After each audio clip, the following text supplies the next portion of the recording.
It's a hooking up and tracking down show, going into our 13th season. Show dedicated to all outdoorsmen of all levels, guys committed to giving you the facts about what's happening in the hunting and fishing world.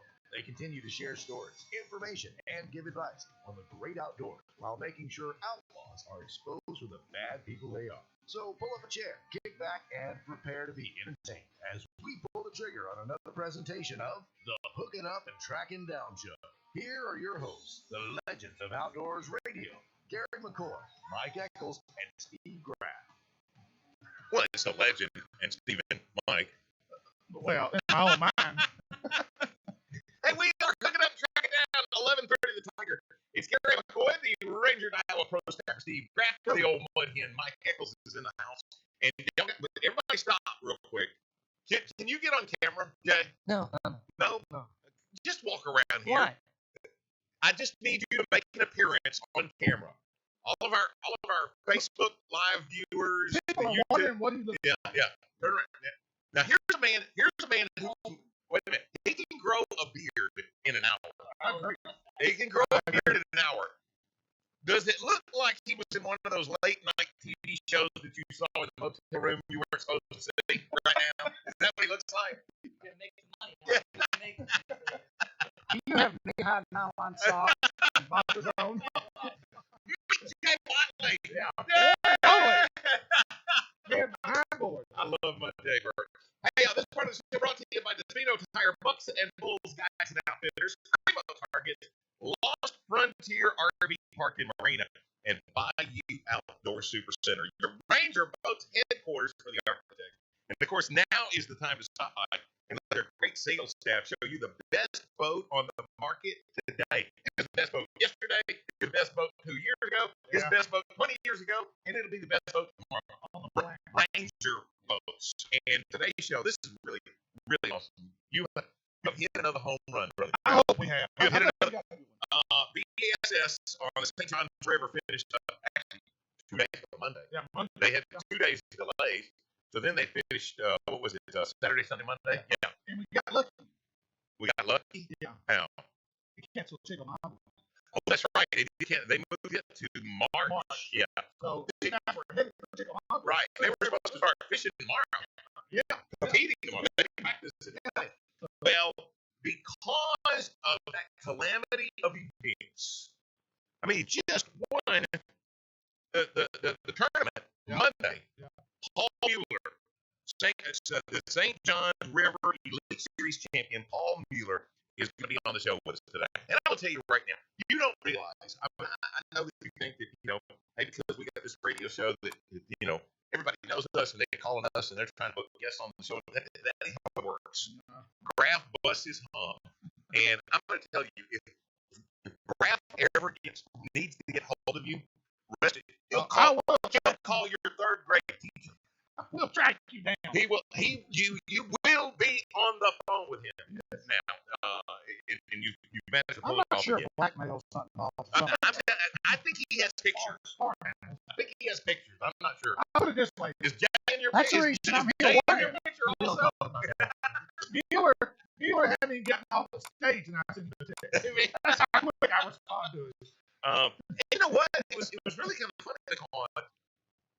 I would say that, the St. Johns River, the last 2 times they were there, it was the Rick Hunt show. Oh, no doubt. And I would say that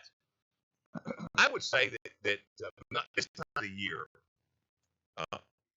but I would venture a guess that if you were fishing Cattle Lake or Lake Piscina this time of the year, I was going to say Cross, but if you were fishing Cattle or Lake, that they would have produced more fish than what they caught out of St. John, which just blew my mind. Because last year when they were there, they were just raking those huge toads in. I mean, Ricky Clun had 2 that went like almost 10 pounds a piece. Yeah. And one, how do you do that? So I didn't look at the terms. What did you get you? 16, 17 pound average. I mean, I want to say the first day there were several 20-pound strings, and each day there were a couple of them, but there was never a 25-pound string.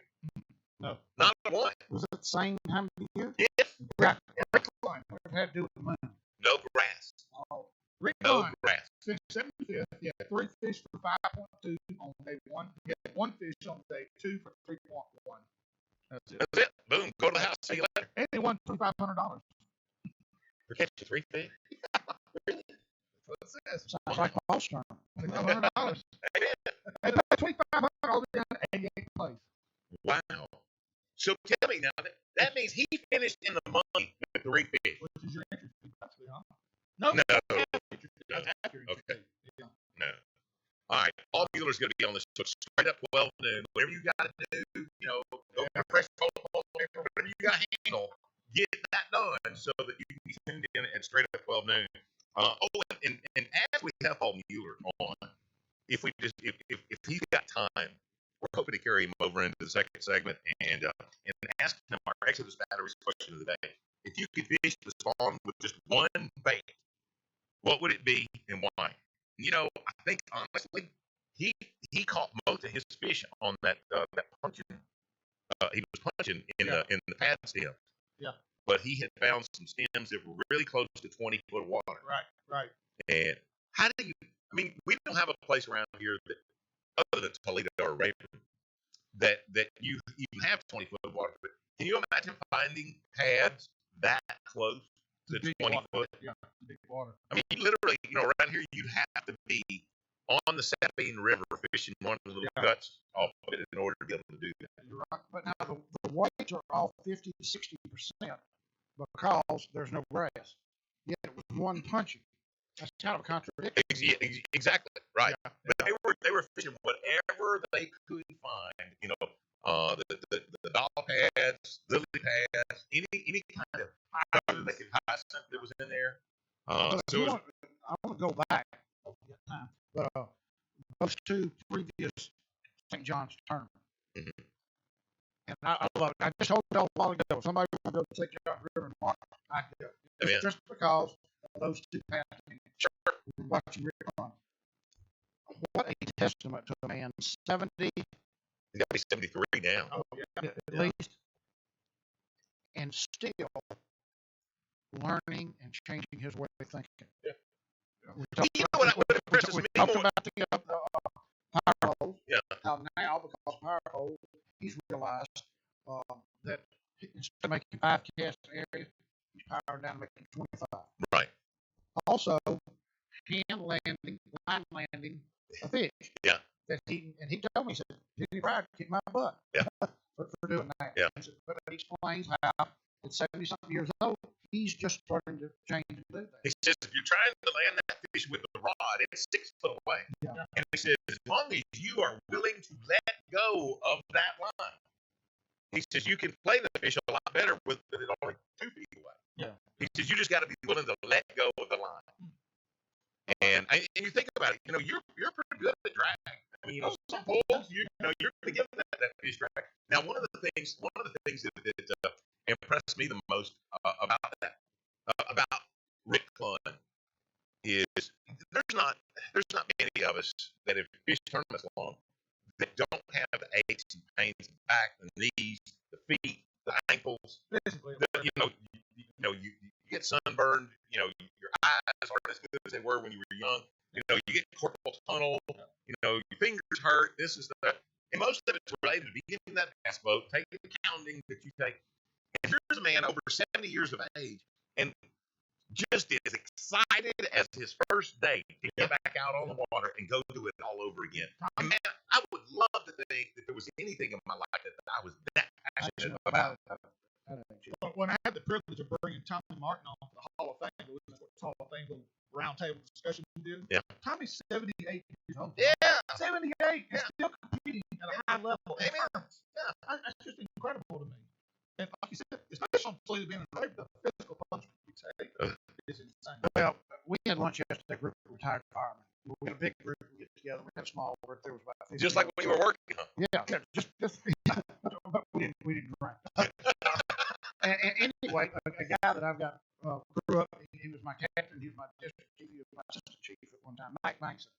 And Mike came in and he sat right across the table from me at Jason Deli, and he said, I said, what'd you order? He said, well, I ordered a salad. He said, I got a report back from my doctor.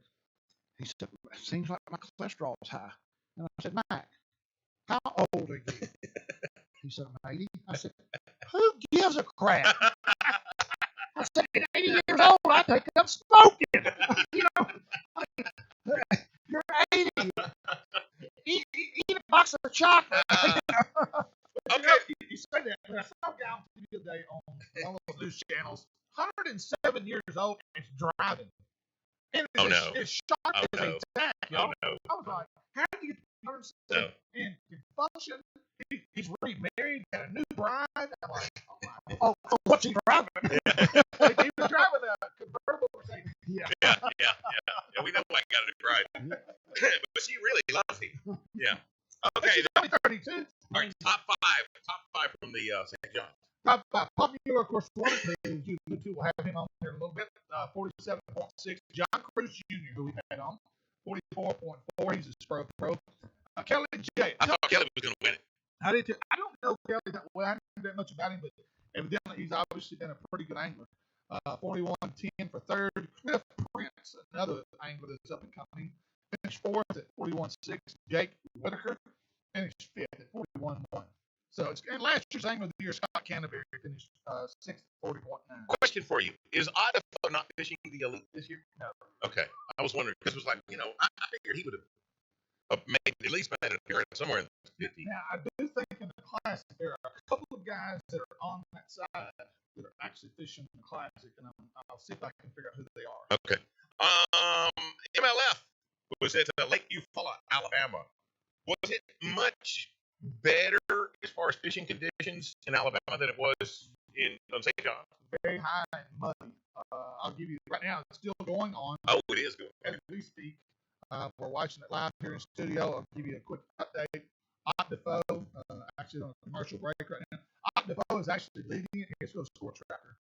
Score Tracker. Optifo is leading with 22:02 at this point. There's 2 minutes or 2 hours left in period 2. Brian Threat is in second at 17:04, and Takahiro Omori is in third at 12:15. Right now, it's basically a 2 or 3 man race.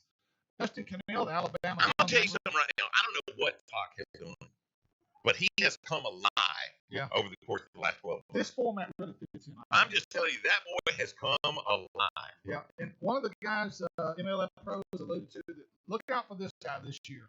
Brian Thrift is a trash fisherman, and this is his cup of tea. Major League Fishing style is his cup of tea.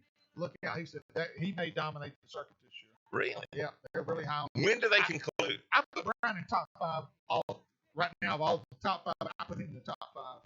When will this one be over? Today's it? Today's it. So, and this is not the cup. This is what? This is the tour. The tour. Bass Pro Tour. Okay, now they're still it's still the same format. Same format. Okay, but it's not because they bought FLW, and when do those tournaments begin? That's what this is, Pro Tour, the Bass Pro Tour. It's part of that circuit. Well, I thought they were going to do that on the FLW format. No, that's FLW. See, I am so confused. I know it is. I am just. Okay. But what I was going to tell you, what was I going to tell you? I was going to tell you something that was very, very important. This event. Yeah. I liked it. Major League Fishing went to a 2-pound minimum. Oh, wow. Yeah, made a difference too. It was Really? more fun to watch for me. Yeah. I didn't care watching catch 1-pounders. Yeah. Who cares? Yeah. So I do that every day. Sit tight. You know Hank Weldon. He is. Canelli will have a giant. He's a giant. He's a giant. 2.1. 1.3 pounds. Giant. Oh my God. Oh my God. Oh my God. I can't stand that. Here in a minute on the Primo Turkey's Hotline, BASS High School National Director Hank Weldon. You know Hank. He's next. Tonight. We're going to visit with him about things that have come up with high school fishing. Yeah. We're hooking up, tracking down 11:30. The Tiger.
Make sure to look for us on the web at HUTDshow.com, site dedicated to you and the great outdoors.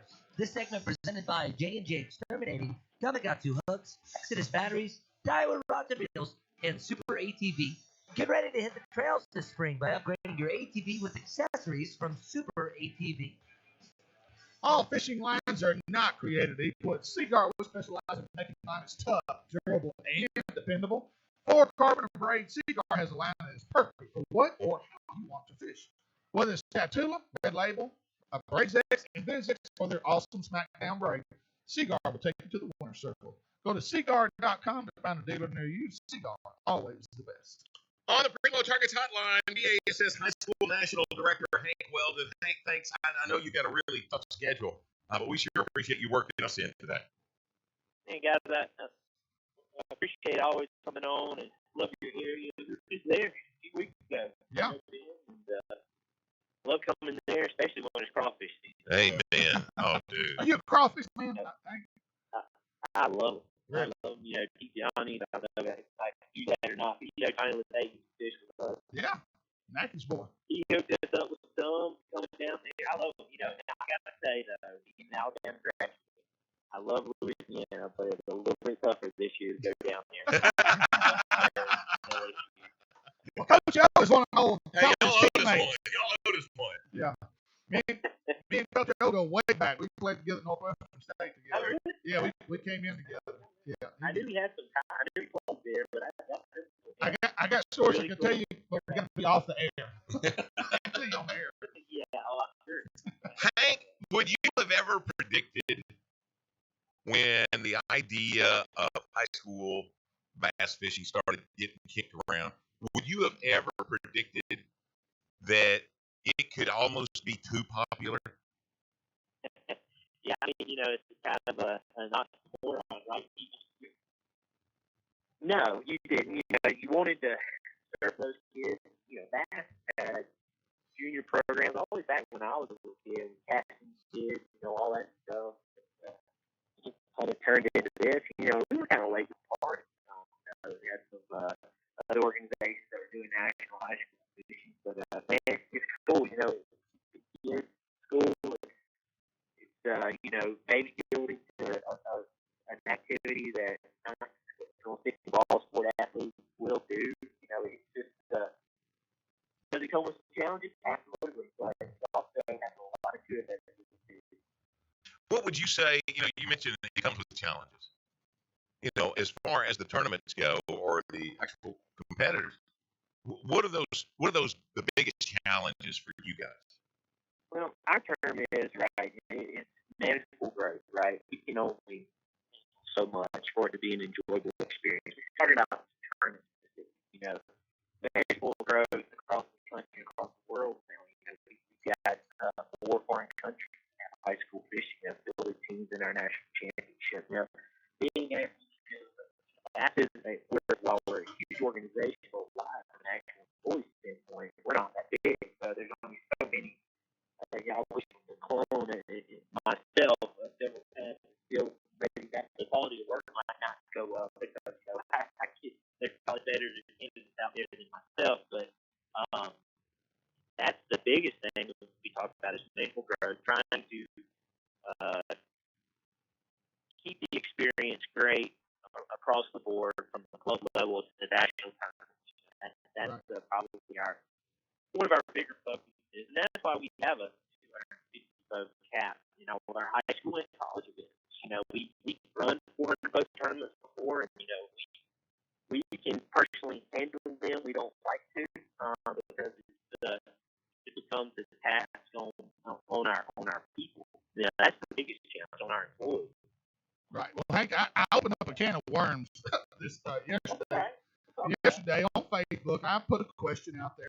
Should high school bass tournaments with 250 boats or more go to the 3 fish limit? I had no idea that was going to create the firestorm that I created because I'm telling you, and then labor and clear, as you well know, it is absolutely, there are so many issues going on between those 2 bodies of water. Anglers are upset. They're upset with how these tournaments are being managed.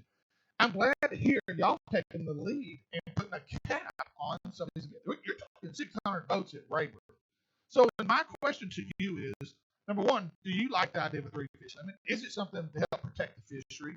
And should all high school tournaments have a cap on them? Well, I would go further than that and not just say it's a high school tournament. Because there's a lot of tournament trails out there that have a lot of large boats. Not that you got a pro tournament. Who do you guys want to do? I pose the question just as the devil advocate here. 330 semi-pro tournament, where we got guys who are pretty good, or a 450 high school tournament. I don't know that. That's a really good point. That's a good point. That's a really good point. Yeah. I think it's a question to be asked across the board now. Texas and Louisiana, we've got some partner organizations there. There's one group that's got, they build release tanks. They have TPW officials who are there monitoring oxygen, and we try to work with those groups too when they've asked us. We invented catch and release. I can say, on the national level, and we tweaked it, and it's still like bad as an organization. Yeah, but yeah, you done pretty good. Back in the day when you remember Falcon, a long time ago, it seems like a few years ago. The first year we went, there was 45-pound limits that were called. That was back when the Elite Series had co-anglers, and co-anglers were also catching a 5-fish limit. And then that changed to where the co-anglers had a 3-fish limit, and then ultimately, the Elite Series program. So I guess the long answer to your question is, we're not opposed to a 3-fish limit when the situation needs to be presented. I guess is probably the easiest way to answer that. But I think the catch-22 on that, Hank, is, and I agree with you, but how do you get away with saying when the situation warrants? It's always the kids, the high school, the collegiate, that do it. What I'm saying is, although I agree with you, you got to be able to back it up with a real reason, other than, you just got to. But here's the other thing. I would say, for something like that, let me make this comment real quick, dude. It's different, like right now, water's cool, all the oxygen longer. We've done a lot of studies on this versus when you're in the summertime, warmer water, lower oxygen levels. That's what I'm referencing when I'm talking about those things. There's certain times where the fish are stronger than other times of the year, and that's what I mean by when the time would suggest that you need to do something like that. Well, yeah, and I agree. But we've talked about this before. High school fishing teams is the only sport that you do not have to qualify for. All you got to do is be able to afford the uniform, and you're on the team. Mm-hmm. It doesn't matter. You got to come up with a boat captain. All you got to do is be able to afford the uniform, whether that's the boat, rods, and reels, stuff like that. Right. You're on the team. You don't have to be good, and that's a good thing for the kids. But that's the reason the numbers are out of control. Well, that's the thing, and Hank, I hope you don't mind if I kind of backtrack a little bit. But you said manageable growth, and I don't know that anyone ever saw the explosion of the popularity of this. And at some point, you have to consider manageable growth. Well, yeah, I agree, and that's why when I reference 250 boat caps, that's our national tournament. That's qualified to grow that. Last year was 300 boats. Because we can't tell a team to qualify, they can't come. Because we have several routes to our national championship. Through state level, state run, trails, and those sorts of things. But here's I'll ask you guys. We don't ever want to tell a kid he can't go fishing, right? That's the hardest part. So that's what it's all about. You do like we got all these kids wanting to get introduced to fishing, and the thing that I struggle with, yes, we have a 250 boat cap. But if we tell them they can't go fishing, what are they going to go do? Are they going to go all that wrong crowd? Not stay in school? We have parents all the time tell us that my kid's going to college now because of the fishing team. I love those success stories, and with them, that boom that what you said, those challenges, it's not an easy answer, right? Well, I love the enthusiasm. I love the enthusiasm. Kids want to get out on the lake and enjoy the outdoors, and enjoy nature. But we're trying to find the best situation for everybody, I guess. Well, and I think too, it's kind of. I really believe it has reached its peak. I really believe we've already peaked out. Because here's what I see happening. I think in 5 years it's going to correct itself. Kids that are going out fishing, there's 20 teams in a club. Well, not all these kids are good enough to go out and compete even on a small level. So I think they're going to get discouraged and not want to participate. Plus, the parents are putting up a lot of money for boats and equipment. They're like, okay, I'm sure we're not here. You have a term for them.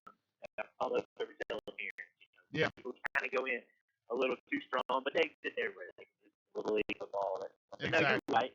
And I would tell you probably the closest thing to college series because you got a lot of those high school anglers that are in there now.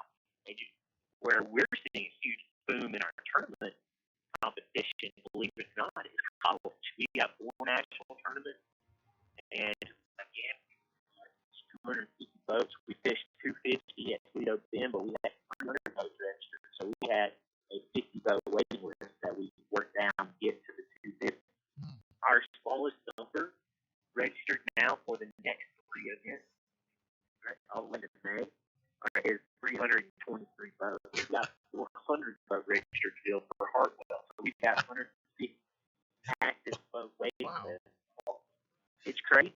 Now, Hank, explain those boats that are on the waiting list. Do you ask them to go ahead and come to the event in case somebody drops out? So what we do is it's kind of it's a organic thing. So right now we've got Smith coming up, which is the weekend before the class. So we've got 323 boats registered. So we've got a 73 boat waiting list. If we get a cancellation now, we will go ahead and work on that list. But if we don't, we give them the option to come to the registration that night. We're still working on the timestamp, but they can let us know if they're there. And if we have cancellation, we will work down, but no further than 250. So they have the understanding of they can come, and if there's only 1 boat left, and it's you, but it's the 251 boat, we won't push you. Wow. Wow. Well, I'm certainly impressed. You've almost been found guilty of doing too dang good of a job. Exactly. You know what I'm saying? Yeah, I'm telling you, I don't know. I will tell you, honestly, what I think because we cannot. It gets back to what I was talking about earlier. We're a huge organization, and we need about 4 of me out there to run as many as we can, and we want to try to accommodate the anglers who have not been able to fish our end. Hey, we'll give you Steve Graff. Yeah, what's it pay? What's the salary? He don't need the money. We'll just give you Steve Graff. You can get him out of our hair 1 week out of the year, out of the month, and we'll be good. I always joke, I have a station for radio, but somehow they park me onto the stage, and I always say they get funny. Well, we got 3 stations for radio. Then you understand how much it pays. But I love the job. Well, brother, thank you so very much, and continued success. And certainly, I think you've given us a really good idea that it very well might be that maybe a limit issue is not the thing, but maybe a cap issue. Yeah. Maybe it's both. Maybe there's a 5-fish limit, like you mentioned, in the early months of the year. Maybe you go to a 3-fish limit, in the latter months. But I love the fact that what we're having to do is rein our racehorse in, as opposed to shocking him to make him get on out of the game. That's a good point. No, it's right, guys. No, I appreciate you having me on. There's some of the challenges we have, and even with other high school groups that got trying to get the best they can. And I think most of them do see what's going on and try to solve them as best they can. But I certainly appreciate it, guys. We love coming there, and I know we'll be back pretty soon. It'll be a favorite stop for us on the backstretch trip. Thank you, brother. National High School, BASS High School National Director, Hank Weldon, we appreciate you, brother. We are hooking up and tracking down 11:30. The Tiger.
The Hook It Up and Track It Down show. Thank you for tuning us in today. This segment presented by Sam Raver Marina Resort, Cypress Sea Outdoors, Nichols Department Stores, Bass Champs, and Commercial Power Equipment. Stop by 750 Burt Coons in Shreveport to see everything you'll need to get your yard back to shape this spring. Go to mybigmower.com to learn more. If you're looking for a product that will make you a better angler, find it and give it to Steve Braff. Take a look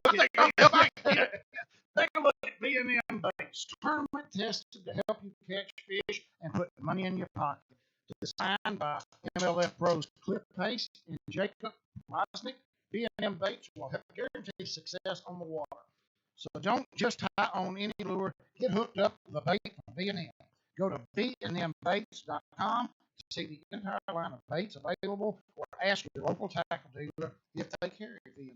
There you If go. they say no, shop somebody else. Hey man, that's what I do. Why not? That's what I do. You know, you ain't the only people selling back around here. Okay, we're still watching coverage right now of the MLF on Lakeview Fall, Alabama, and Takahiro Mori. Just a minute ago, they demonstrate the difference between a professional angler and then some clown like me that can hold a fishing rod when they lose a fish. They never lose their composure. Good fish just comes off, and they just grab the bait, pitch right back. Well, we know that's not true for one guy. Well, yeah. It's a giant! A giant! Oh my God, it's a giant! For one guy. And you know what? To tell me this, you know, and because we're watching this, I want to mention one other thing. How many times, Mike Eccles, how many times, Steve Graff, have you been on the front of the boat and you stuck a fish and immediately were ran back to the very back of the boat? Never. Never Done that. Never have done that. Never have I landed a fish from the seat behind the steering wheel. Never. Either. Well, in all likelihood, Never you probably never had to. Now, I've watched Mark Davis do it, you know, on a considerable amount of times. They And, almost all do. you know, well, but on MLF, they have to in order to get it in without getting a penalty. But I can swing 2-pounders. I don't have to go get behind the Okay, but here's the deal. What would help? Where is it in his brain that you immediately need to run to the back of the boat? I know. That's habit. To me, honestly, the front deck of the boat gives you more landing area. I'd agree. Is it? I don't want the fish to go towards the back of the boat if I don't have to, especially if I got power poles down, I got an outboard out there. You know, there's too many things for that fish to get. I'd rather not be at the back of the boat. I'm not agile and mobile enough anymore. Well, I could do Back that. to the boat. Yeah. We got a local angler that does that. Sets a hook and goes all the way to the back of the boat. Really? Really? Local angler, yeah. And I think it's to What's give him now. Give him Really ain't get out of his chair. Faces up there, Daddy. It's to give himself time to catch up with the fish after he sets a hook and not give the fishing slack. Yeah. And it works for him.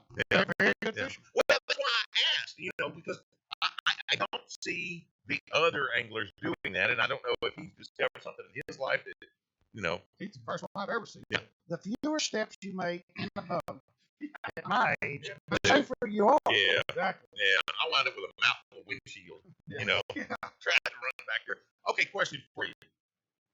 Because on the Lake Vistano Facebook page, are the gates closed on Lake Vistano Yes, the way I understand it, they closed them yesterday. because of the high water or the incoming water? And they said it was going to damage the spillway. The high water was going to damage the spillway, which makes no sense to me. How high water can damage the spillway?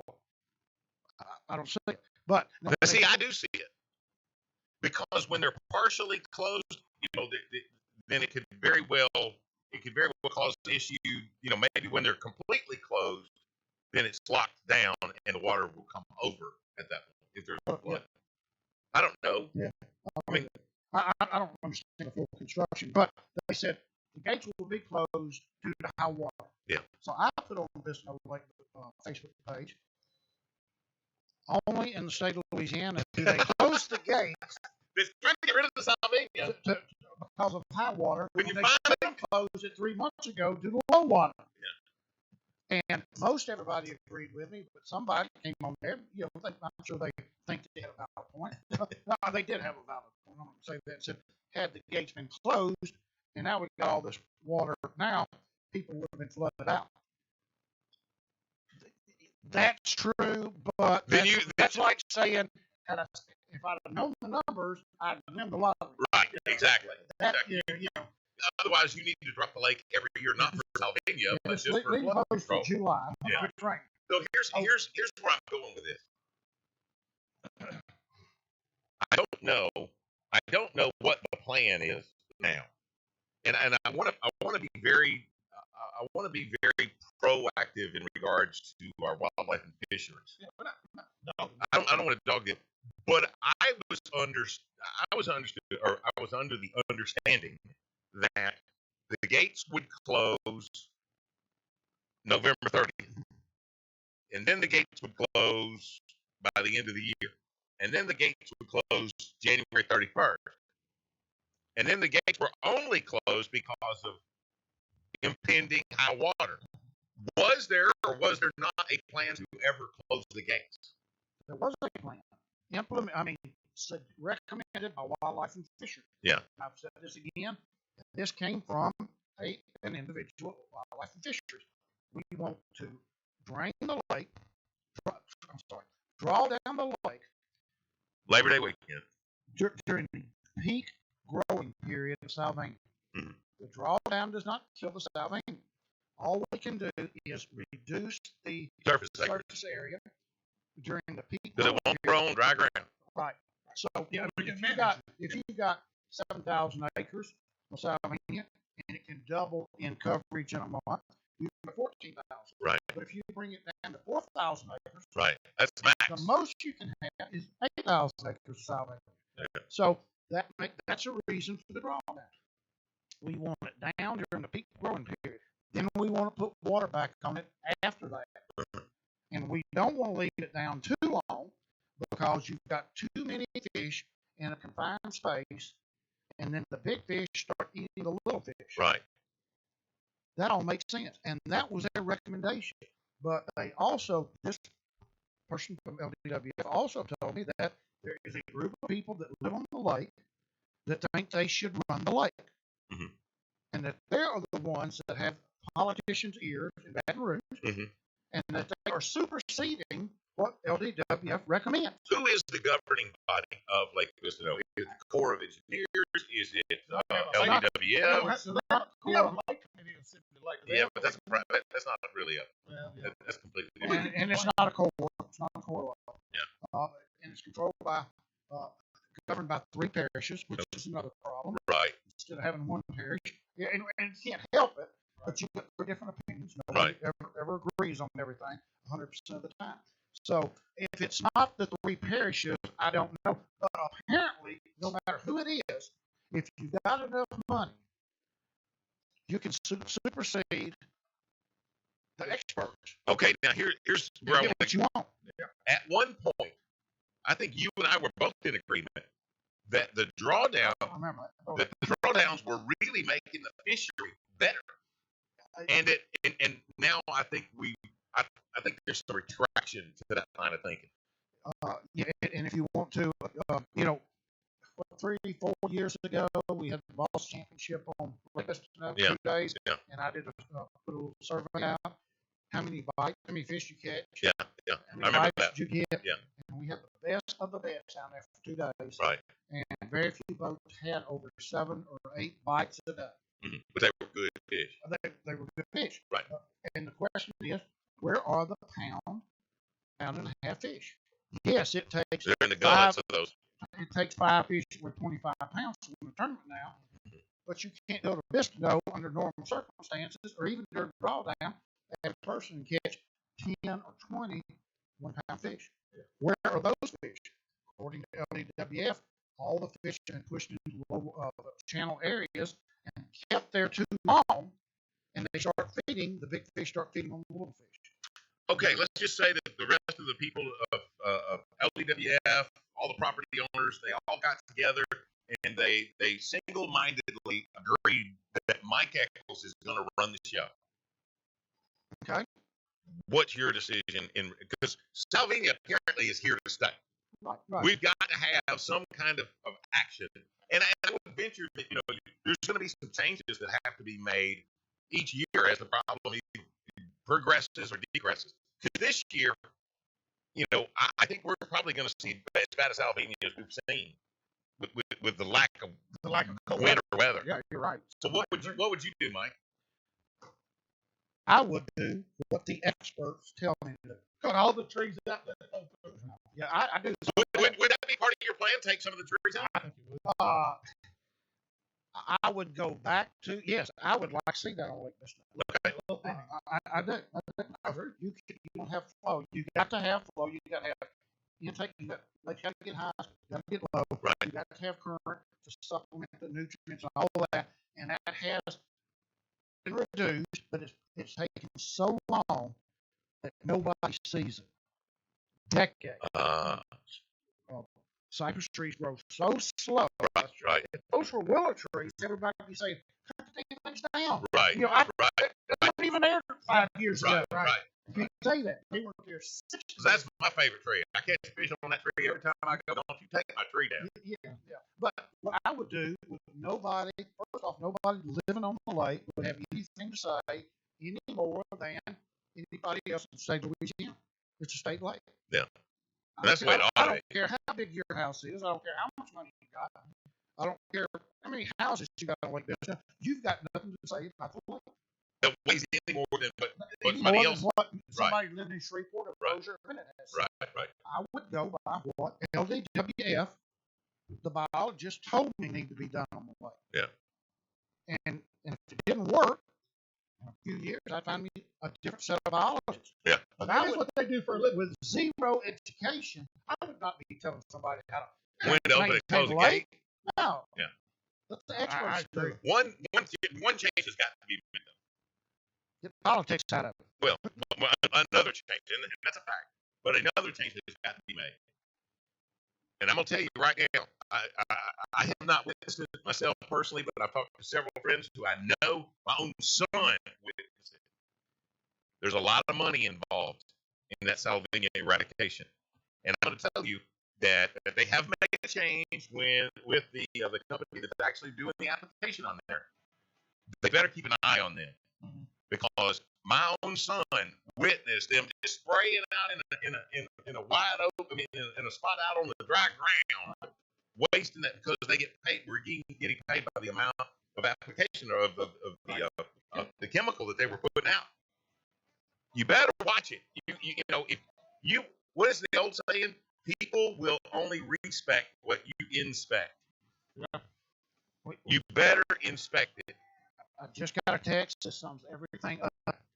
Joe Biden owns a house on Lake Piscano, and he's the one throwing the kink in the plan. Joe Biden. You heard it here. Look it up, tracking back. Hey, just let Nancy Pelosi open her mouth. All that's out there, it would be done. She needs to move like this. Period. Hey, we'll see Randy Fair on her. Yeah. We're hooking up track down 11:30. The Tiger.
Can't tune us in live? Go to HUTDshow.com and click on the show and see a segment or an interview you may have missed.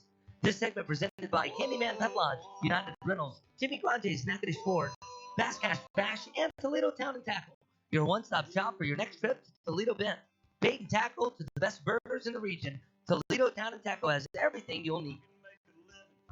Here's your cigar fishing line tip of the week. Old fishing line. What to do with it? Well, now you have a couple of choices. Strike King is now offering you the opportunity to send in your old discarded fishing line for recycling. Throw it away is another option. Don't leave it laying in your boat, as this is how it ends up in the lake, where it can cause a lot of problems such as wildlife or fish getting entangled in it, and it can get wrapped around the prop shaft of your big motor or your trolling motor. So please follow one of these tips and remember, get rid of your old fishing line. It's simply a matter of being responsible.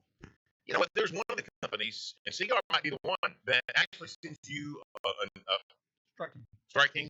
I think that's cool. Cigar, take that. I sent a text cigar yesterday. They send you a self-addressed stamped envelope, and when you pull your old line off the reel, you put it in that envelope and mail it back to them, and they'll recycle it. I've got a boat out there right now that have a Ziploc sandwich back way in someplace in a compartment. You bet. Whether you got baits in it or sandwich. Right. Take that water line, put it in a Ziploc bag. Yeah. That reduces the chance of the wind getting in. Right. Right. 2020 turkey forecast. When does turkey season start? Is it March or April? We'll know in about 15, 20 seconds. Okay. Our turkey hunter, Michael Beckles, he'll send me the answer to that pretty quick. We've got 3 forecasts we're going to do real quick. Louisiana, Arkansas, and Mississippi.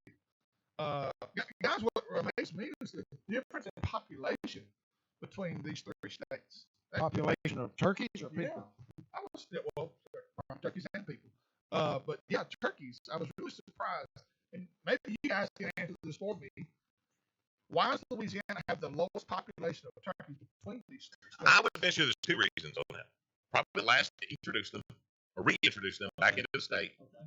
I remember the first turkey I ever saw was on the I-20 Dixie exit, right there at exit 44. Yeah. Turkey standing right there. And I see deer there all the time now. That's Bush Turner. He owns the crawfish. But, well, no, yeah, put it out.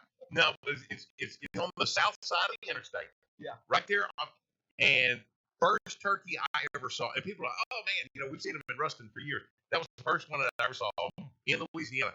I had been seeing them in Mississippi and Alabama for 10 to 15 years before I saw that. A lot more common. So I think that, and the second thing, I honestly believe that we've got a terrible fire ant problem in this state that I don't know that they have in Arkansas. Because you get up the freeze line, fire ants aren't there. Yeah, and you got a lot of rocky terrain in Arkansas. Yeah, right. Well, ants like rocks too. But I'll be real honest. I think our geography or geology is just not as conducive. What about Mississippi? I think they got a fire ant problem. We're talking. Well, you're probably right. We're talking over 100,000 difference in turkey. But see, like I said, I was seeing turkeys in Mississippi 15 years before I ever saw them in Louisiana. So you could be right. It could be the introduction. Yeah. That's just my thinking. All right. I think Louisiana outlaws kill them faster than they grow. Could be. Yeah, I mean, there's a lot to that. I wouldn't argue with you on that. That's for sure. They're not going to shoot you. Well, I know. All right. I'll do Louisiana. Subspecies eastern. That's the eastern turkeys we have here. Population 40,000 is the estimated population for Louisiana. 2019 harvest was 3,200. What was harvested? I want you to think about that. I want you to think about that. Okay.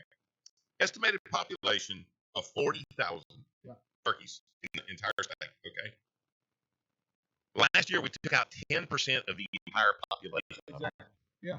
What if you did that Caddo Lake in a year? In 1 year, you removed 10% of all the fish in there. It would help. Yeah. Oh yeah, I think it helped the fishery. Sure. Yeah, you don't think we killed 10% of our deer? No. I bet we do. Really? Yeah. Okay. That's reason. That's not harvesting. I know, but I just wouldn't think that it would be that high percentage. 10% is not high at all. Okay. Okay. Good. Okay. The overall outlook for Louisiana, as Michael Michael may be listening. Cody Settle, the small game and wild turkey program manager with Louisiana Department of Wildlife and Fisheries, says overall turkey harvest and populations have been declining in recent years. He says we're hopeful that the recent season delay and subsequent increase in reproduction will increase harvest and population. Fire is. Yeah. No, bro, Winfrey. Oh, you can be right. Potential spring hotspots for 2020. Comanche National Forest in western Louisiana has moderate to good populations, and as a result, well-managed habitat in many of those areas. So that seems to be the hotbed for Louisiana's Comanche Forest area. Okay, Arkansas, and I'm not going to do all the reading. Subspecies is the eastern, same thing. That's what we got in Mississippi, Arkansas, and Louisiana. Estimated population, wow, 100,000. We have 40. Yeah. They have 100. And they harvested 8240. Almost a little less than 10%. Yep. And the overall outlook. But not nearly as close to 10% as we were in Louisiana. Okay, I want you to keep my line of thinking. Okay. Barely. That's all I'm going to read on that. Okay. Mississippi. Estimated population 225,000 to 275,000. They got a 50,000 bird difference there. Yeah. There's so many we can't count them all. Exactly. In Louisiana, we have a population of less than their variances. Yeah. You understand what I'm saying? Yeah. Well, our population is only 40,000. They teeter-totter with a 50,000 plus or minus difference. Okay. They harvested 12,627 last year. 25,000 overall. Okay. They're not even close to 10%. No, they're right there. If they took 25,000, now 10% would be 250,000. Yeah. So they're right there, actually harvesting a little more than what we are. You know, we're closer to them than what Arkansas is. So to me, you know, it's all based on your actual population as to how many you're harvesting. And I'm sure that's what LDWF does. Is they set a season just like duck season. They set a season for the number of birds that you're possibly going to have and what we want to have removed from the flock, if you will, over the course of the year. And they say lands in the Delta and immediately adjacent to the Mississippi River are a question mark due to flooding last spring and summer. But other than that, populations should be up almost everywhere. Although Mississippi has one of the earliest opening days in the country, traveling hunters should not feel if it's imperative to take advantage. Instead, gobbling activity usually peaks in early April. So those willing to postpone a trip for several weeks may actually experience better quality hunting. When's our season start? I haven't found out yet.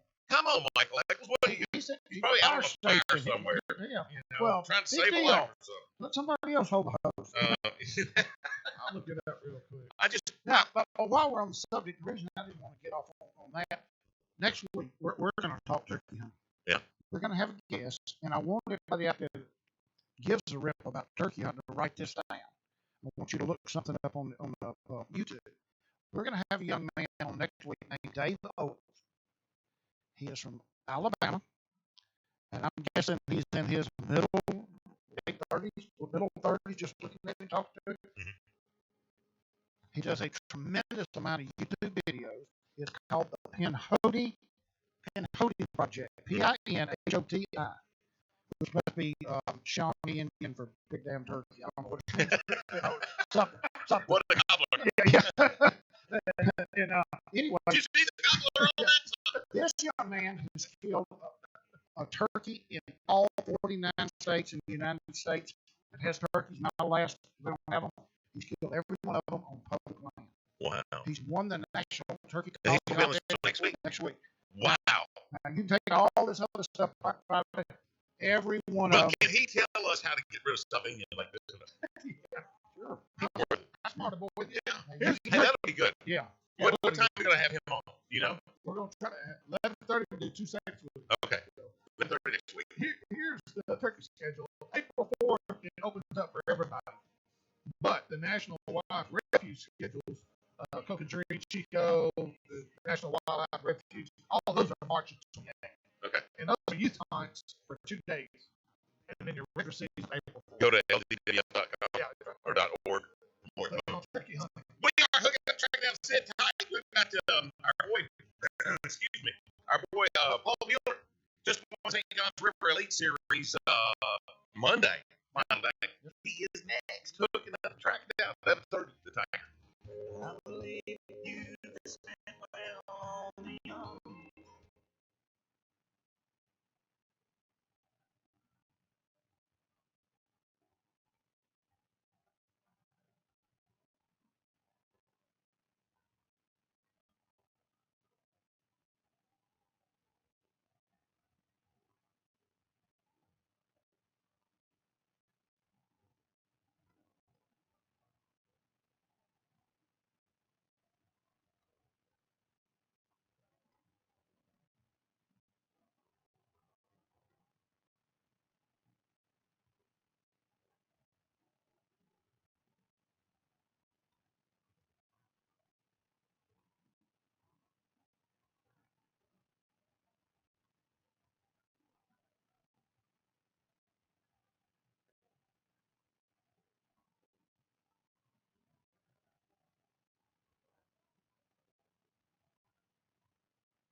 Welcome to the Hooking Up and Tracking Down Show, a program dedicated to the great outdoors and making you a better outdoorsman. Sit back and enjoy the best outdoor show around. I'm Jay Wally here, your host, Kieran McCoy, Mike Eccles, and Steve Graff. Hooking Up and Tracking Down show is pleased to announce that the 2020 Bass Champ Circuit is out. Considered the best team bass fishing circuit in Texas. Up next for the East Texas Division will be Toledo Bend. Dang, that's changed. February the 15th. That's this weekend. Oh, that's this weekend. Yeah. What's the date? Today's Today's the 12th. Okay, then y'all can fish this weekend. Thank you. Y'all are late. Win cash and prizes at each event and maybe a brand new Skeeter bass boat. If you love team bass fishing, Bass Champs is a circuit for you. To see the entire 2020 Bass Champs schedule, go to basschamps.com. God love you. He's gotten to that age now. He poops on himself and can't remember nothing. Exactly. You know, it happens to everybody. Yeah, This part of the you poop on yourself and you forget it. This part of the show is brought to you by the Red River Waterway Commission, Iowa Rods and Reels, Cedar Fishing Line, and Lake Fork Marina. Make your cabin or motel reservations right now for Lake Fork Marina and Motel at the Big Bass capital of Texas. It is Lake Fork, and on the Primo Targets hotline list, St. John's River Elite Series champion Paul Mueller. And Paul, we were watching every minute of it. You know, the first 2 days it was real hard to watch because there was nobody fishing. But as you entered into that third day, you had to be puckered a little bit, you know, because here it is now. Things have moved to Monday, and you know it's like that lead wasn't that big, and then all of a sudden the magic just started happening for you. And referring to the final day of the tournament? Yeah, the final day of the tournament. Yeah, I didn't have I really didn't think I had a shot. I got off to a slow start. I had about 3 little ones. And I caught that 611, which was obviously a winning fish. At the time, I just thought it was maybe a start of a comeback, but I figured I was way behind even with that fish. On a place like that where, if there's historically been up to 20 to 30 pound bags being caught. And it wouldn't even just half of that to beat me. I think most guys that had 15 pounds that would beat me. I didn't think I even had a shot. So it was. Have you ever won a tournament before with less than a full limit? I qualified for my first class, the Bass Nation National Championship on Lake Dardanelle in 2013. And the final day, I only had 4. I had a picker. So that was the only time where, failing to have a limit, I actually did what I needed to do anyway. Paul, the last couple of years, Rick Clunn has kind of won things back to back. What, in your opinion, was the difference between 2020's tournament there and the last 2 that have been there? The weights really dropped off every single day. Yeah, the tide was all messed up. That was part of it. That weather system that we had that came through there had really high winds, and obviously that's like the first 2 days got canceled. So it dropped the water a bunch, and that kind of messed up a lot of guys' fish. I heard that guys had found a lot of big fish on beds and stuff, and that just would pull those fish off the beds. And, it was just kind of a funky week, man. The thing too on that body of water right now, there isn't any grass. So obviously the hurricanes and stuff that they had, and they've had a lot of high water and dark water, which doesn't allow that grass to really grow. And so it's kind of going through a little bit of a, there's still big fish there, don't get me wrong, but you're kind of headed at a funky time. Obviously the grass makes it a little bit more predictable, easier to target those fish and figure them out. And so the lack of it made it difficult. So yeah, you saw guys like even Cliff Prince. Now he jumped up to 4th, I believe, like early. If there was another day, he would have won that tournament.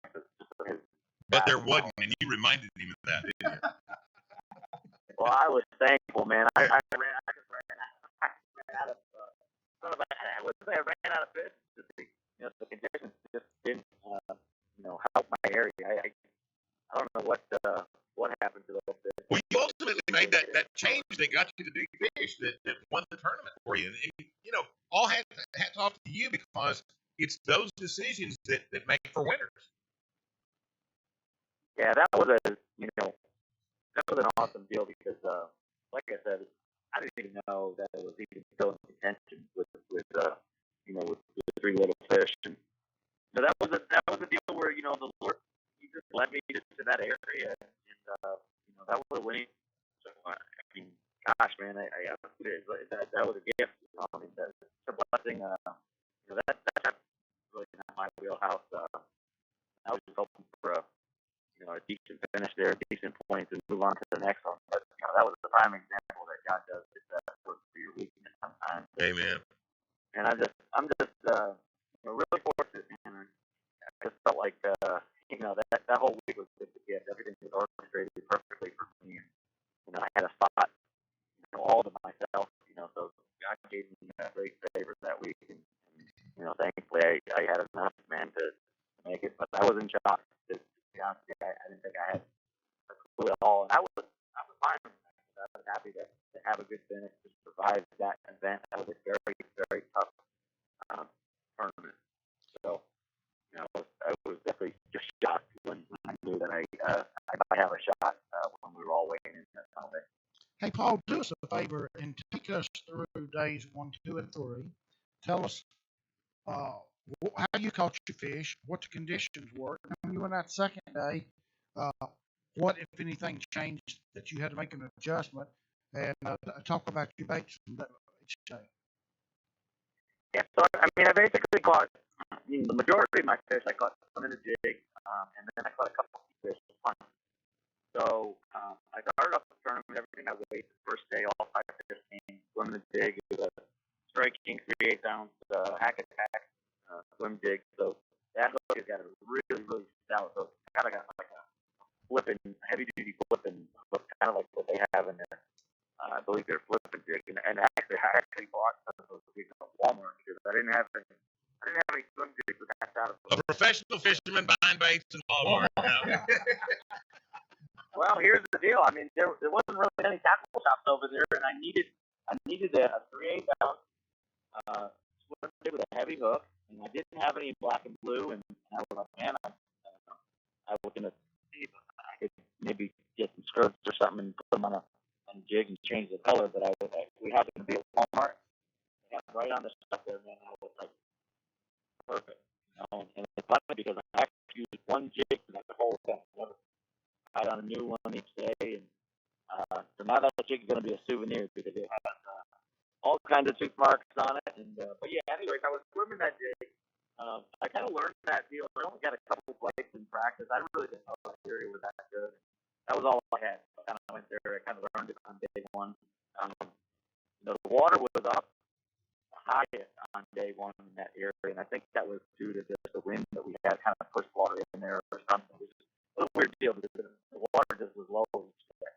So being that it was high, the fish kind of got in the cover. There was covered water, but that swim jig. I put a zoom tooth crawl on the back of it. It was a good color, by the way. So that was a trailer for that. I just really like that trailer. If you're swimming at Alabama style, which is you basically pumping the rush rod and reeling. You're just making that thing pulse and quiver and come through cover. And it's an awesome way to get that to work. It's an awesome way to cover water and get the action sites. And, I weighed 20 pounds 8 ounces the first day. That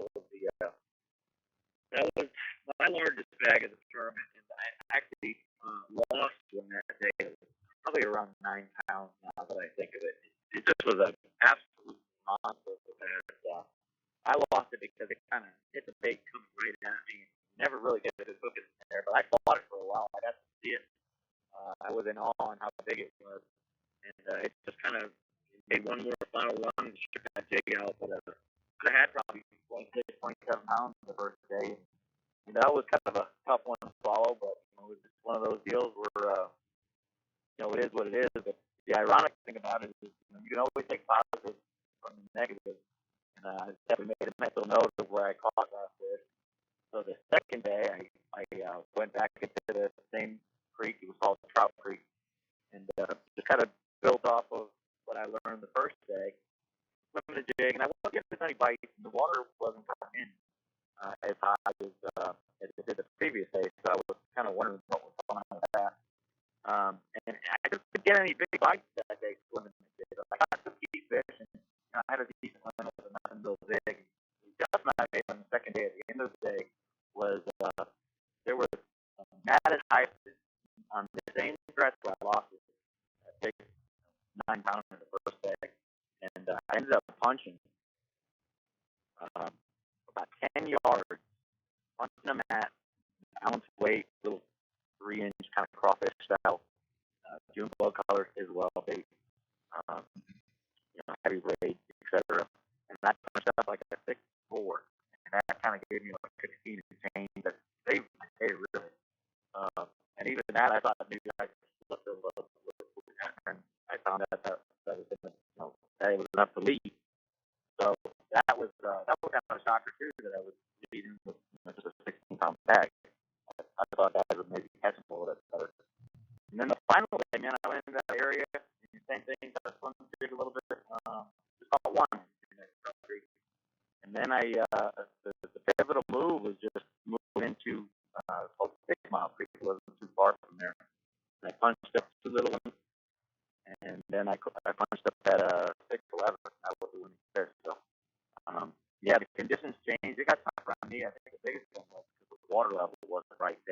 Those fish, they weren't spawning. They weren't even going to spawn.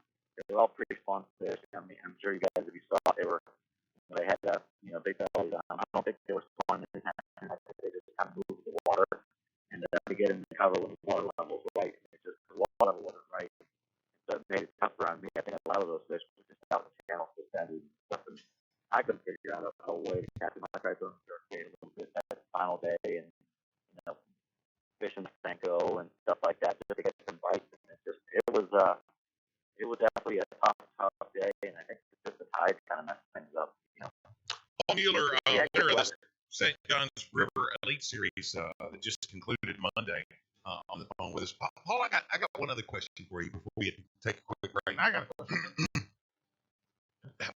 As I was watching you fish, I guess it was the second day competition. It was Sunday, and one of the things that occurred to me was what determined in your head that you should be throwing a swim jig as opposed to a bladed jig? Just because the bladed jig would have got caught up a lot more to cover that I was fishing. I was fishing Right. And even the swim jig would get hung up at sometimes, depending on how you fished it or whatever. You'd have to kind of heat it through some of those tighter areas. But to me, it was just way more of a weedless presentation, and you can kind of control the depth of it a little bit more. You do more things with it. I feel like it's more of an all-terrain deal, and a little bit heavier cover and stuff. And like I said, I mean, that's an awesome technique, man. You can get that to work. And I don't have a lot of experience doing it, but I've learned it over the years. I've never really caught any fish up on me in Connecticut with it, but it's just something I remember watching YouTube videos of guys doing it in Alabama. I was like, man, that's a cool technique. And then, as you travel the country, there's different places where it has the right cover and those fish respond to it. So what a fun way to fish, man. Fish a straight plate, heavy action rod. It's just a vicious strike. A lot of times the strikes would be fast and furious, and just a lot of fun. Can you hang with us just a few more minutes? Yes, sir.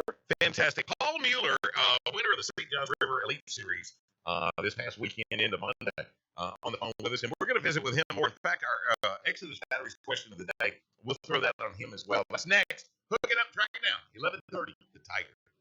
Couldn't wait to leave this place. Now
Make sure you check out our Facebook page at Hooking Up and Tracking Down. Insight information about us, and every now and then we have some great giveaways. Like us and share for your opportunity to win some awesome prizes. This segment presented by Super ATV, United Rentals, J&J Exterminating, Sam Rayburn Marina Resort, and Exodus Batteries. The next time you need a new set of batteries, invest in a set of lithium batteries from Exodus. Batteries designed to last years versus standard lead acid. Go to exoduspower.com to learn more. Hey, don't be that guy, that guy who forgot to sign up for the largest bass tournament in America. Bass Cash Bash is back for 2020, bigger and better than ever. Whether you're a touring pro or a weekend warrior, you need to sign up. All you got to do is catch a tagged fish, and immediately you win. More lakes means more opportunities to win cash and prizes. And this year's lakes include the Louisiana Delta, Lake Eufaula, Alabama, Caddo, Sam Rayburn, Toledo Bend, Lake Guntersville, and Lakeport, Texas. Don't be that guy. Sign up today. BassCashBash.com. And, of course, on the phone with us, you're probably still holding that blue trophy, aren't you? Do you sleep with it, Paul? Paul Mueller, he's the champion this past weekend on the St. Johns River. And so you guys were headed to, Chickamauga? Yeah, it's postponed till March. Yeah. I think 2 weeks after last. So Do you have to book your own hotel rooms? yeah, we got things up a little bit, but I think it's a little bit harder. My the boss takes care of that. That's what I was going to say. Is Sally in the back room? Is that the one that handles all your logistics and everything like that? Yeah, I have a good system. And my wife helps out a bunch with that type of stuff. Finding the right places to stay. I'm really fortunate that I can bring my wife and my little guy along with me. Amen. And they travel with me. We just have a lot of fun.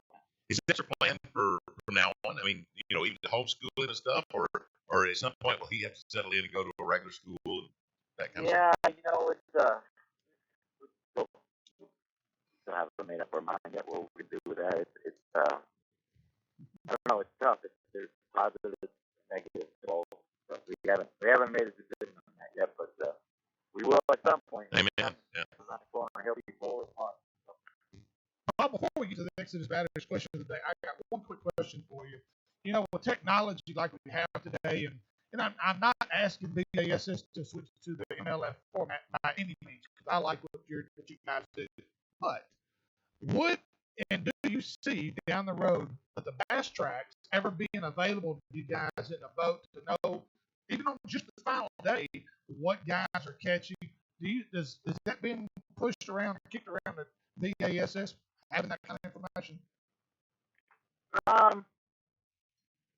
No, I mean, I kind of like the fact that we don't know what's going on. I think there's positives to that because I think sometimes the guy, especially throughout the tournament, if a guy's doing something, and not to say that I'm like that because I kind of find my own water and I like to just fish my own stuff. But you may be doing something and you're doing good, and somebody's struggling. They see you on something and know you're doing good. I mean, anything can happen in that type of deal. So I like to leave it like the unknown, where guys kind of don't know what other guys are doing. I kind of like it. To be honest with you, just because I know me too. I mean, if I'm catching them, I don't want anybody knowing that I'm catching them because maybe that person's not going to fish the spot that they see you on, but they'll see kind of what you're doing. And, these guys are smart. You got to have any type of advantage that you can against them. And it's not easy to win against them. It really isn't. So really, who are you fishing against? Are you fishing against those guys, or are you fishing against the fish? You're fishing against those guys. Don't let anybody fool you down. Those guys are really good. So you have to figure out the fish. Think about what you're going to catch, honestly, because that's the worst thing you can do. So you know that there's a catch. And that's what's so crazy about that final day. I thought for sure I had to flip the 15th place with my performance. So, it just was meant to be. Those guys they make it Well, if we had interviewed you before competition began, before you ever even had a chance to practice, what would you have predicted it was going to take to win St. John's River, weight-wise? With a 3-day event, 60-something pounds. Even with practice? No. He didn't have a chance to practice. That's what I'm saying. He didn't have a chance to practice. You just went on history. Before he practiced? Right. Before practice, yes. For a 4-day event, I'd have said it's probably in that 85 to 95 pound range. Yeah. The 3-day deal, that was after. It's a little bit, it's less, obviously. But, yeah, I mean, never in a million years, 15 pounds a day, and you're going to win. We're talking St. John's River. Yeah, one of the best issues in the I must have packed up. I'm going to unpack. I'm not going there. It took 15 pounds a day to survive that. Yeah. Would you compare St. John's to a Toledo or Rayburn? Or would you say St. John's exceeds expectations on those other two? it's much different. I don't think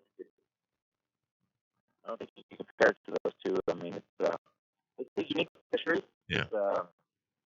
What's unique about it is that on any bite you can catch like a 10 or 11 fish. So as good as Rayburn is, as good as Toledo's end is, they're both. I mean, I love both of those lakes. Now Toledo's got a lot of 10-pounders, and it's like depending on the time of year that you fish it, you can catch a 10-pounder pretty easily. But there's some big fish in St. John, man. So that's the kind of cool thing when you're fishing that place. You never know, like on these fish, you can catch the fish of a lifetime. Mm-hmm. So that's just the scenery and stuff, man. It's just a beautiful part of the country. Well, you know what? I'm glad you mentioned the time of the year because our favorite time of the year is here, and it's our Exodus Batteries question today. If you could fish the spawn, which is one bait, what would it be and why?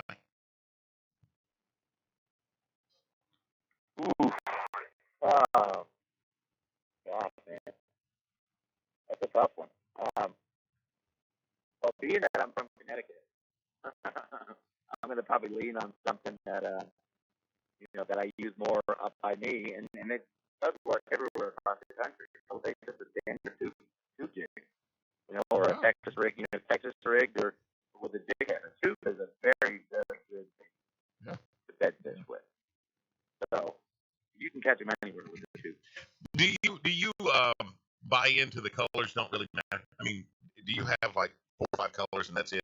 No matter where I go, these are the colors I fish. For sight fishing or just in general? In general, I mean, if you were going to Rayburn or Toledo or St. John's or whatever, and you had to pack before you left, what color tubes would be in there?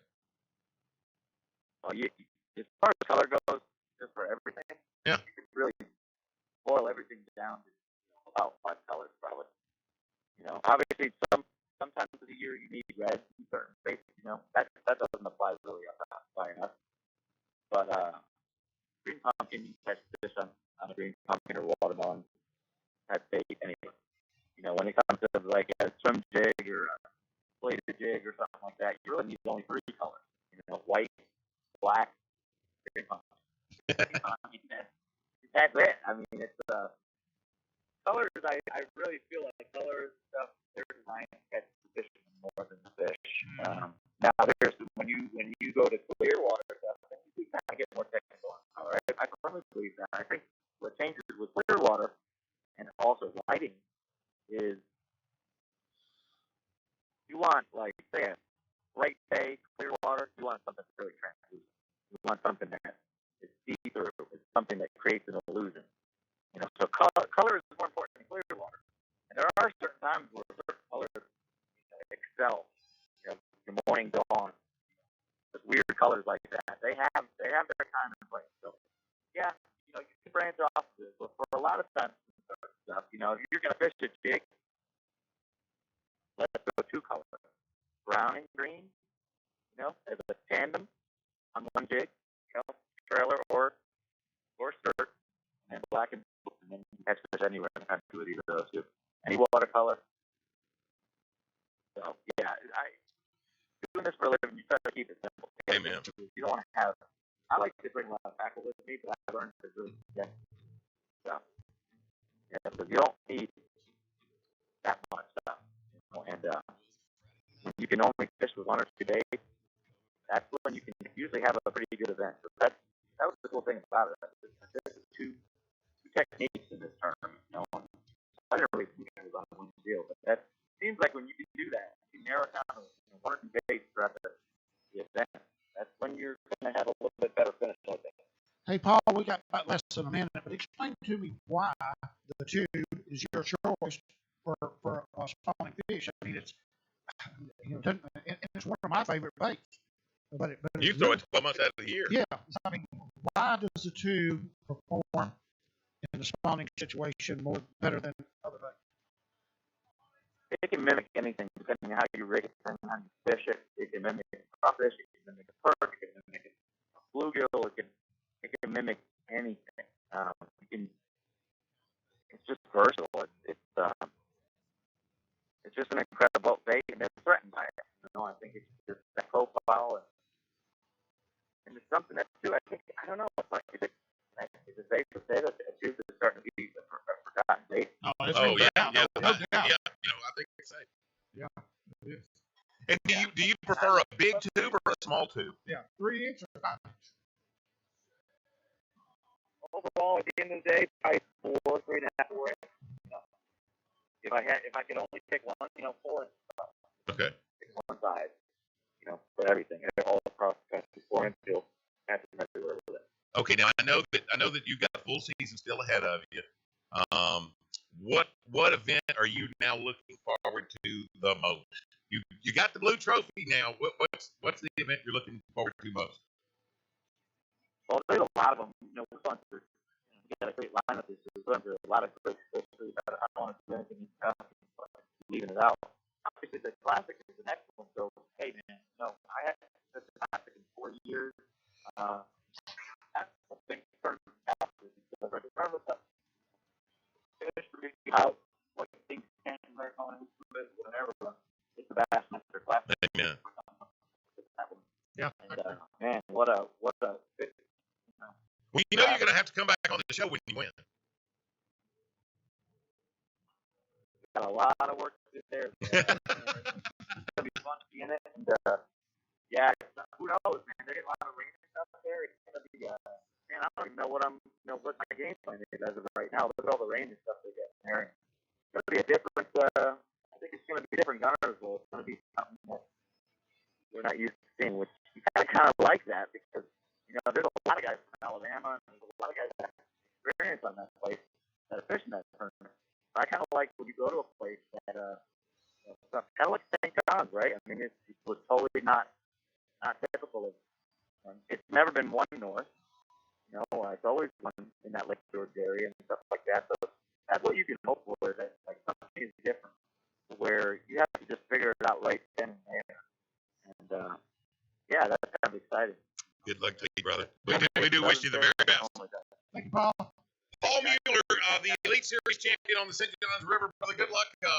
Bassmasters Classic first weekend in March, and that's going to be huge. And of course, as he explained earlier, they have moved the Chickamauga tournament, and I want to say it's going to be 2 or 3 weeks after the Classic. So 2 big events there in March for the Elite Series. In a minute, we've got the Bass IQ. We're going to find out what the Bass IQ is. And the top 5 days to go bass fishing. That's right. Monday, Tuesday, Wednesday, Thursday, Friday. Yeah. We're hooking up and tracking down 11:30. The Tiger.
If you missed today's show or maybe just this segment, tune in Saturday morning from 6 till 8 right here at 11:30 The Tiger. This segment presented by Primo Targets, B&M Bates, Jimmy Grande's Natchitoches Ford, and Lake Fork guide Johnny Geis. Make plans now to go out with the 4-time Lake Fork Guide of the Year, Johnny Geis. Go to mybigfish.com to book your trip today. Well, Gary, I'm trying to find here. No, here it is right here. Hey! All right, here we go. Looking to accessorize and protect your ATV. Make sure one of these is in your ATV. It's called the ATV Super Door Bag. Never worry about your keys or cell phones again. These door bags made of thick, durable PVC coated material. These door bags will make sure your important items are safe and protected from the elements. So add these awesome door bags to your wish list. To see the entire line of accessories, go to superatv.com. All right, what's your best IQ? All right, here we go. We got some good ones. And matter of fact, You got the questions, we got the answers. Come on. I hope you do. I don't have the answers either. I still have not looked at these, believe it or not. Okay. The Bassmaster Elite Series Angler only has 3 sponsors. The Bassmaster Elite Series, this Bassmaster Elite only has 3 sponsors. Team Grandma. Lawrence, Bass Cat, and Powerful. He has said he can make more money fishing a tournament than he can working for a sponsor. Can you name him? I pretty much already know who this is. Wow. Because I've seen. I'm gonna give you the names. A. Chris Zaldane. Okay. B. Steve Kennedy. Okay. B. Matt Airy. Or D. Frank Talley. I know who this is. Kennedy. I'm gonna say Kennedy. Steve Kennedy? Is that who it is? That's right. Okay. Should be. Really? He just country. Yeah, I watched him. He was in the past tournament. He did pretty good. They were all St. John. He's very competitive, Yeah. but he does not like tying himself down with a bunch of sponsorships. Well, then, you know what? If you are one of his sponsors, you have to know going in that, he felt like that he could not fish without your product. True. You see what I'm saying? Yeah. Because he doesn't need it. No, right. Number 2, this legendary industry professional turned much of his time and attention to alternative medicine after contracting and generally recovering from Lyme disease. Who was this man? A. Ricky Green, B. Ray Scott, C. Berkeley Bedell, or D. Forrest Wood. Wow. He had Lyme disease? I'm gonna guess Ray Scott, but for some reason I think he got sick or something like that. Yeah. You were talking about alternative medicine, and all of a sudden Ricky Clunn came to my head. He wasn't one of the choices. He would have been one of the natural guys. Yeah. Yeah. So I'm gonna say Ricky Green. You know what? I'll go with Ricky Green. We're all wrong. Really? Yeah, Berkeley Bedell. He just passed away. Yeah, We did yeah. a story on him. Huh. I mean, dang. Number 3, nearly everyone knows that Jerry McKinnon's TV show, The Fishing Hole, was a huge success with a long run. Do you know how long it ran and when it ended? A. 38 years to 2000. B. 29 years to 2010. C. 47 years to 2005. Or D. 44 years to 2007. I think it went to 2010. I'm gonna go with the first one. I would have said C. 47 years to 2005. Yeah, with the first one. I said till 2010, whatever one that I is. went with A. Okay, so you went 38 years to 2000. He went 29 years to 2010. I went C. Once again, we're all wrong. Wow. Hell, we guessed 3 of And the I 4. read the book. B. 44 years to 2007. Wow. See, I just saw when his production company started doing BASS that he probably didn't have time for Exactly. the fishing. Well, his production company is still running strong, even though he's gone. Yeah. Number 4, fishing reels are a routine part of fishing these days, but that wasn't always the case. Where was the first one made and when was it? Switzerland. A. Song Dynasty in China in 1195. B. England 1760. B. C. Kentucky 1614. Or D. Ethiopia in 932. I don't think In Ethiopia is fishing for a bologna sandwich. They're still starting. I don't think it was. Well, that reel wasn't working. I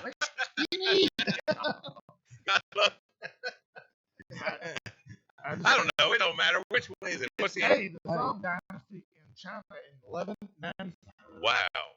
Holy cow. I still think, he blamed the not blame, but take credit the aliens coming in and doing the sewer systems and plumbing Yeah, systems teaching those kinds of in the pyramids.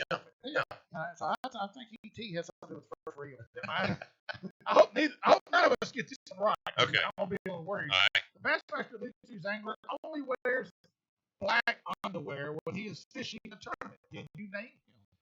He only wears black underwear. A. I never heard of this guy. Gary Paquette. B. Lee Livesey. C. Ray Hasselman Jr. or D. Todd Alton. Never heard of any of them. Lee Livesey is from like year, Longview. Last year was his rookie year. I'll say Lee Livesey. Ray Hasselman's from Denny Brower's Lake down here. Who is it? Hampstead. Todd Alton. The winner is whichever one. He's got black bloomers on. Gary Paquette. Oh yeah. Okay. He's He's probably from California. Torch secretion or something. Which Bassmaster Elite Series angler has the highest average fish weight of just under 3.5 pounds for the 2019 season? Okay, so all of the fish he caught For the year. Well, if he only caught 2, then I mean that was easy. Well, here's the angler of the year: Scott Canterbury's A. B. Brandon Lester, or C. Chris Zaldane, or D. Chris Johnson. I'd have to go. Zaldane. You think Zaldane? Zaldane, yeah. It is Zaldane. Because all those big smallmouth, he was just ripping them up on those northern lakes. Yeah, I've got 1 out of 6 strikes so far. Yeah, boy. The rookie, I got 2. The rookie Bassmaster Elite Series anglers list his dog and only his dog under family in his bio on Bassmaster.com. Who is he? Tyler Ribbitt, Frank Talley, Drew Cook, or Luke Palmer? I ain't got it. Drew Cook. Luke Palmer. I'll go with Luke. What the heck? It is Luke Palmer. Way to go. So you got 3. You got 3 out of 7. You still failed. All right. Okay, we got a Natchitoches DU banquet coming up. Why are they holding the Natchitoches DU banquet after duck season? Yeah, I don't think that's a good move.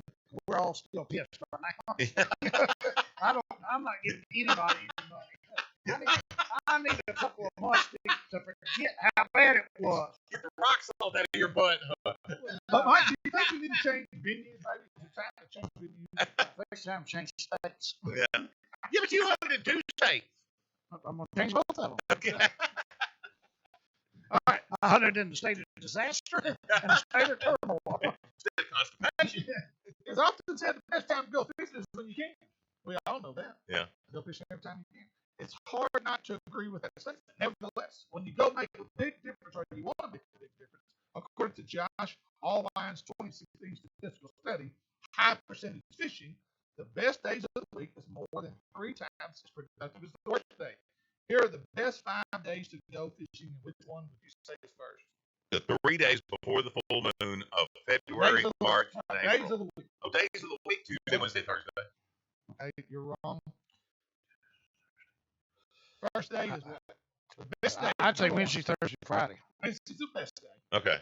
The next best day would be Tuesday. Okay. The next best day is Thursday. I said Tuesday, Wednesday, Thursday. But you're in the wrong order. Oh, okay. And I've got to give him. I got to help him there. I didn't know that we were. I just thought you wanted 3 days. I didn't know you wanted them in ascending, descending order. That ascending order. Boy, you get technical now. But anyway, Friday's the 4th day, and the 5th day is Monday. Yeah. I would thought Monday. The only reason why I say Friday is it wouldn't be there is because a lot of people will take off early and they'll go to the lake on Friday. Saturday and Sunday, that's a wash. Right. You can have a great day. The best day of the whole week could have been on Saturday. But in all likelihood, there's going to be a lot more pressure on those. And we talked to Johnny. Well, man, you talked with Johnny on Wednesdays. Yes. Or Thursday. Yeah. We've had some good days on those days. Well, I think especially like on Caddo, because you don't have a whole lot of deep water. I'm telling you, all those trolling motors buzzing in the water. I think those fish are paying attention. A ton of hypothetical situations came into play on picking those days. You think? Really? In that order. Yeah. In that order. I mean, to come up with those days, we'll probably agree with Wednesday. Probably it's the furthest day away from the weekend. Less pressure. It's the furthest day away from the weekend. You're right. I know Randy Deaver told me he hates going on the weekends on Caddo. Sure he does. some crap. They don't like. No, Okay. it has nothing to do with Because it. You fish a tournament where you win my money. Because you rudely interrupted me a minute ago. We have a Natchitoches DU banquet. Yes, we do. And it is, In Natchitoches. and it's production unlimited. Let me find it. And it's when? Let me find it. It's after duck season. I just disagree with that move. Where I love y'all. You're good people. Natchitoches DU, but you ought to do your DU banquet before duck season. When, like everybody. Actually, what they're really trying to do is just, jump on the other banquets. It's easier to sell. It's easier to sell tables and get product and stuff. If you're the first one to hit somebody up. I still think there's a lot of time that you could have done that and still been first and not been right after the season was over. Here it is. February 25th of 2020 at Exchange Bank. Purchase online at ducks.org, Louisiana events. Single is $300. Single is $300. The single $300 / couple. I guess couple is $300. I don't know. It says single $300 / couple. $300 for one ticket to a DU banquet? No, we live high on cotton down there in that. Wow. Maybe that's why you ain't got no ducks. You don't pay enough money. Is that really saying? That's what it says. Single $300. I think that's wrong. Last couple. Contact Aaron Johnson, not AJ up here. This is Aaron Johnson in Natchitoches. Aaron, y'all selling tickets for $300 a person? Or Tommy Jacks. Holy. I think that has something to do with $300 for a couple. Yeah. $150 For a couple of tickets, maybe. Which could be $900 for a six-man table. Yeah, you gotta pay more money, Mike. You gonna kill birds? You Wow. gotta pay the money. Holy smokes. Pay the man. We're hooking up and breaking down. $900. One of them girls gonna sit in my lap. Hey, man, I just tell you. 7:30, the Tiger, baby. So if you agree, have a drink with me, raise glasses for a toast to a little bit of chicken fried.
Thank you for tuning us in today, and hopefully you've learned a thing or two that'll make you a better outdoorsman.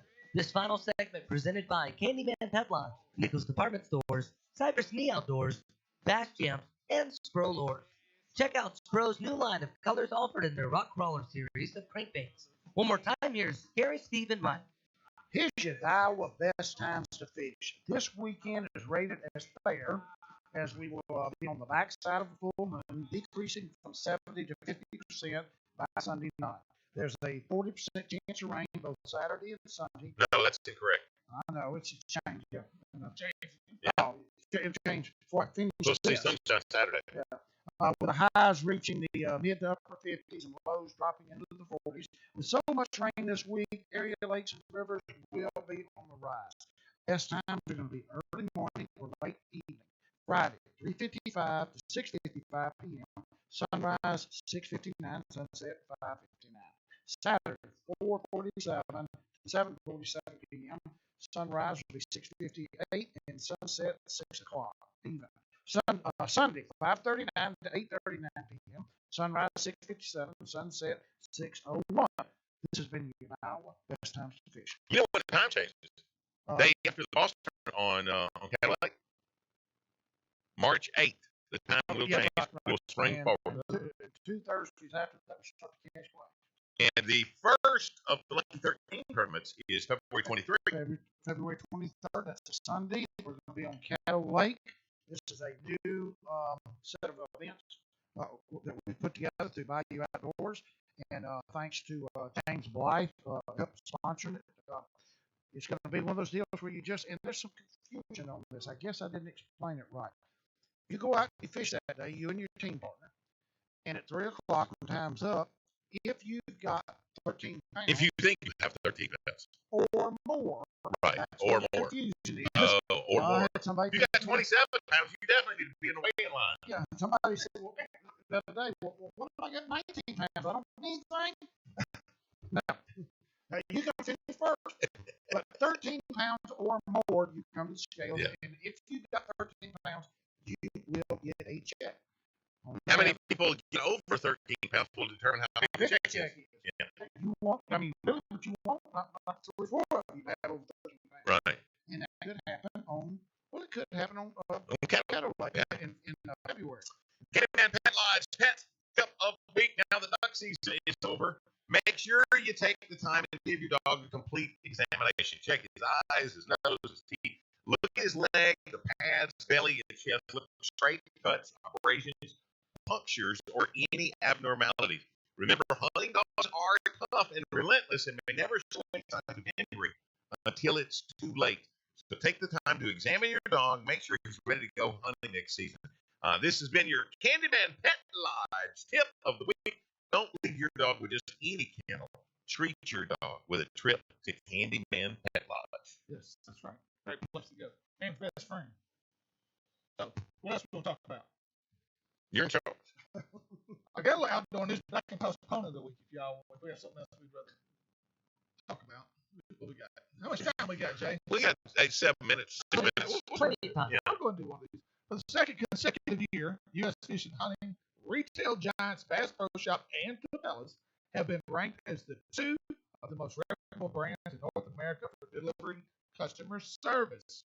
Bass Pro moved up the list from 12th last year to rank number 3, bettering household names that include Nike, the Disney Store, Ralph Lauren, IKEA, while it partners Cabela's came in number 17. The Bass Pro Shops acquired its rival Cabela's in 2017 in a deal to be worth $5.5 billion. Bass Pro Shops and Cabela's welcome more every year as part of the 2019 Retail Reputation Report. The team analyzed more than 5 million consumer reviews on Google and Facebook, plus other sites detailing within a store shopping experiences from 100 leading retailers across 30,000 nations. Bass Pro Shop was only beaten by number 1, Trader Joe's, and the Lego Store. Okay. You know what I want to do? Trader Joe's. You know what? I want to have this on our Facebook page. Okay. Best Bass Lake within 100 miles. Within 100 miles. Of Shreveport. Downtown Shreveport. Best Bass Lake within 100 miles of downtown Shreveport.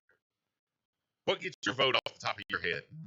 And I'm, and they're going, well, you try to catch little fish, you try to catch big, try to catch fish. Period. Best Bass Lake within 100 miles of downtown Shreveport. I want this on our Facebook. Kevin. Cane River. Oh, wow. See, I've never gotten to fish the Cane River. You know, really? Cane River's got the highest populations of fish per acre. Yeah. But hold on, of any lake in Louisiana. Right. That's because you can cast from one side of it to the other.